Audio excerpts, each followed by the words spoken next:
தமிழ் சினிமாவில் உச்ச நடிகராகவும் உலக நாயகன் என்று அழைக்கப்படுபவர்தான் கமலஹாசன்.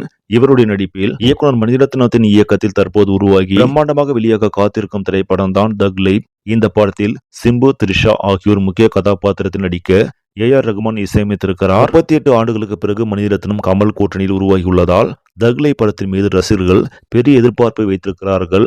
இதற்கிடையே தக் லைஃப் திரைப்படம் கர்நாடக மாநிலத்தை தவிர மற்ற அனைத்து இடங்களிலும் திட்டமிட்டபடி வெளியாகிறது. ஏற்கனவே முன்பதிவு படுஜோராக நடைபெற்றுக் கொண்டிருக்கிறது. தற்போது வரை உலக அளவின் முன்பதிவில் மட்டுமே கிட்டத்தட்ட 40 கோடிக்கு மேலாக வசூலித்திருப்பதாக செய்திகள் தெரிவிக்கின்றன. இதன் மூலம் முதல் நாளில் 80 முதல் 100 கோடி வரை வசூலிக்க வாய்ப்பிருப்பதாக சொல்லப்படுகிறது. மேலும் படத்திற்கு பிரபல விமர்சகர் உமேர் சேர்ந்து நல்ல ரேட்டிங் கொடுத்திருப்பதால் நிச்சயம் இப்படம் மிகப்பெரிய பிளாக் பஸ்டர் படமாக அமையும் என்று எதிர்பார்க்கப்படுகிறது. சரி நம்பளே, இந்த செய்தி உங்களுக்கு பிடிச்சிருந்தா லைக் பண்ணுங்க, ஷேர் பண்ணுங்க, மறக்காம சினி ஸ்டுடியோ தமிழ் சேனலை சப்ஸ்கிரைப் பண்ணுங்க. நன்றி.